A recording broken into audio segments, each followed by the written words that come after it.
As a cosmic photographer, NASA's Hubble Space Telescope has taken over 1 million snapshots documenting the universe.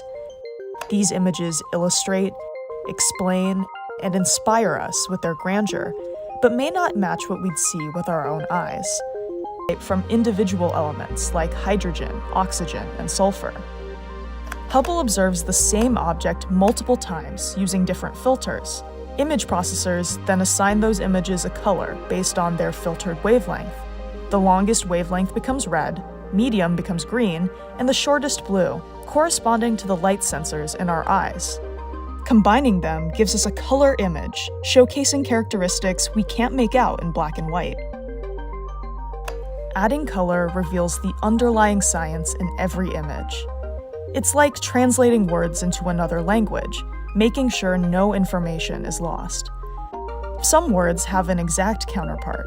The meaning remains the same when you swap them. Hubble's true color photos are like that. They are a direct translation, using broad filters in wavelengths we can see. Other words can't be translated directly. When we use narrowband filters or peer outside the visible spectrum, it's like translating words with no one-word replacement. Easily done, but requires more work. Narrowband images highlight the concentration of important elements.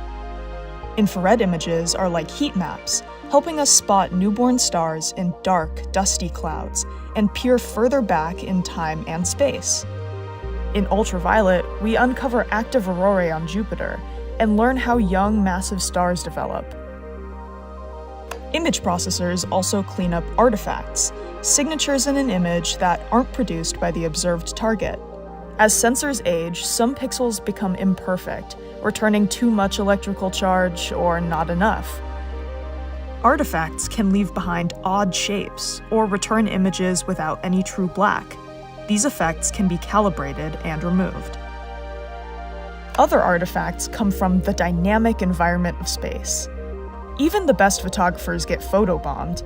In Hubble's case, the culprits are asteroids, spacecraft or debris trails, and high-energy particles called cosmic rays. By combining and aligning multiple observations, image processors can identify them and piece together an artifact-free image.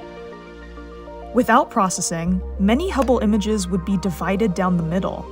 This line, called a chip gap, is the tiny space between some camera sensors.